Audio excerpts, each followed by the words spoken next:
Good morning, everybody. Had a couple things on my mind this morning, and so I'm making a couple videos. One of the things I had on my mind is, as parents of children with autism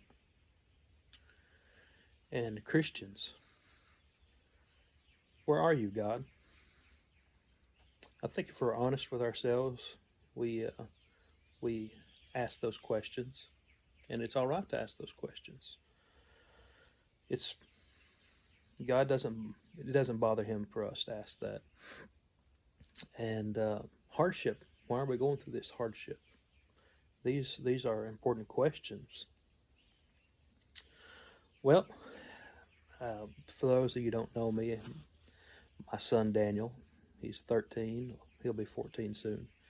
He has severe autism, and when he was young, he was very laid back and calm.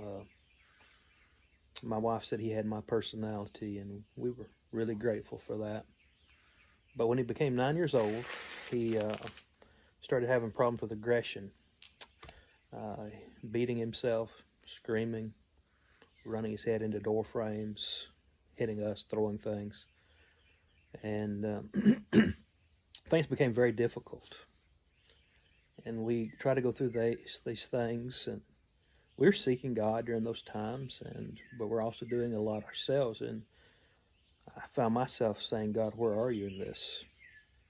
I'm praying about these things. I'm pouring out my heart to you over a course of years, not just once or twice, but over the course of years.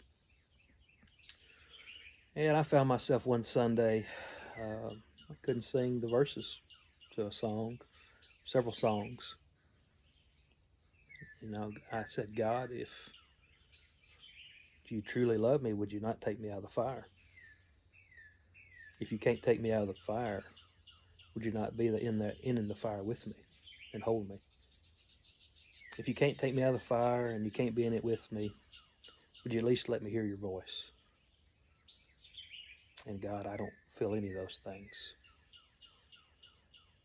but I want to. And people would ask me about my relationship with God and how it was going. And I think a lot of them misunderstood it.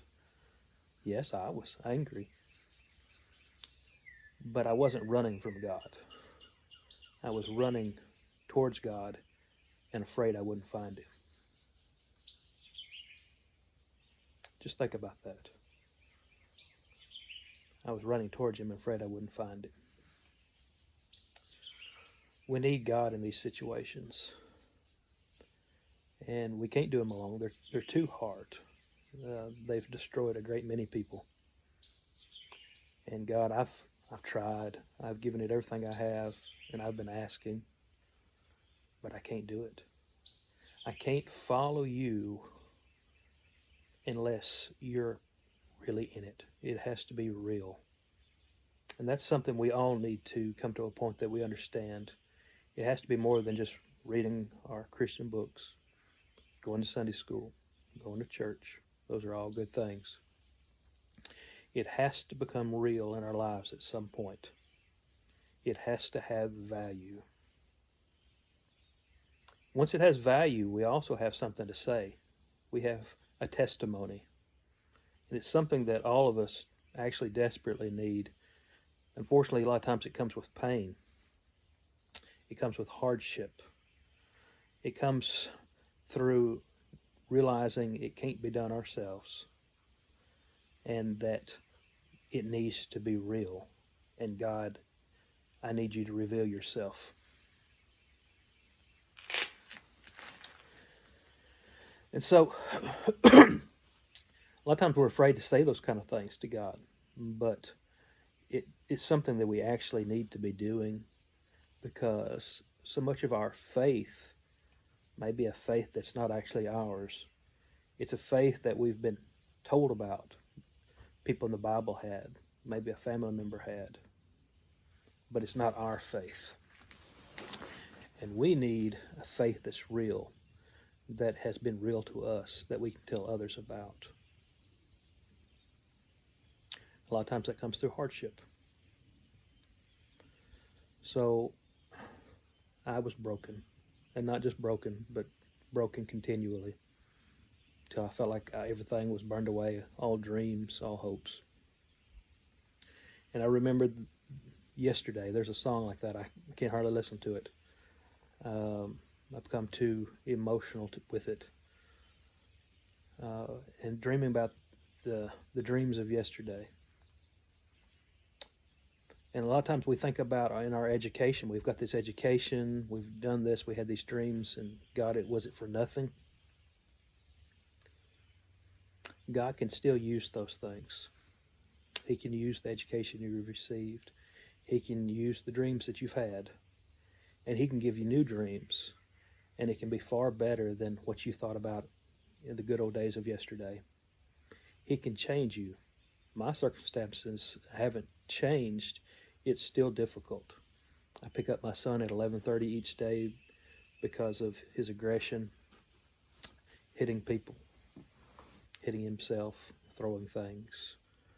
I've got a door inside the house I need to work on. All the doors I need to work on. Where he's broken them, we've put padding on all the doors. And yet they're still broken and need to be repaired. Things are still hard. But God has changed my mind in the circumstances. He gave me peace about quitting my job. For those of you who don't know, I was a music teacher for 21 years. And I've quit my job to take care of my son. And I am more at peace now than I have been maybe ever in my whole life. Things are still hard. I still have hard days. There's still days that I act in ways that I don't want to when things are difficult with my son. But I have to give myself forgiveness and him. Things are still hard. But He changed my mind. My mind has been renewed. I have a renewal in my life. Life feels new again, new dreams, new hopes.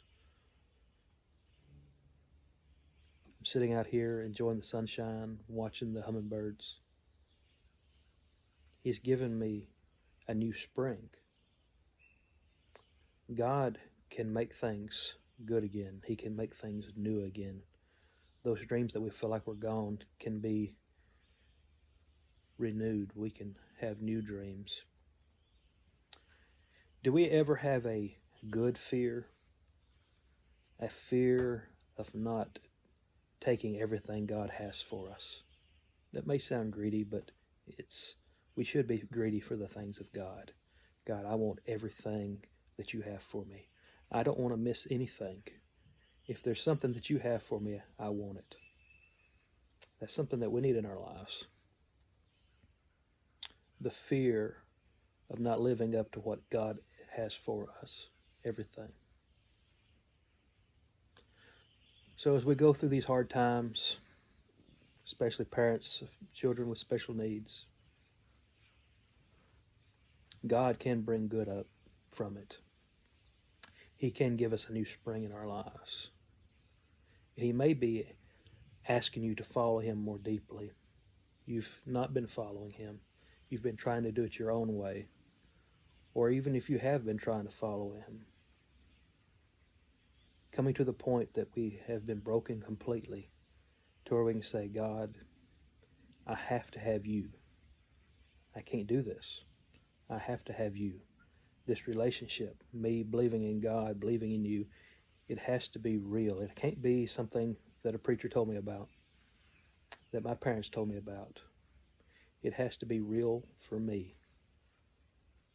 And that's something that we all desperately need. And God may be inviting you into that, to know Him deeper. And this is the only way He could do that. Sometimes we can become just happy enough and just uncomfortable enough to not seek Him. We have to get into a place in our lives where we have been broken and we have no choice to seek Him. Look at this as an opportunity to follow Him more deeply, for your life to be changed and renewed. Yes, God was there with me, and He was there with you, but we do have to go through things sometimes. We do have to question and say, God, are you here? even though He is, we need to come to that realization that, God, I need you. So I hope that you will find this of some benefit this morning. If you do, please like, subscribe, share. You can help me in that way, as I'm trying to help you. So I hope y'all have a great day. Bye.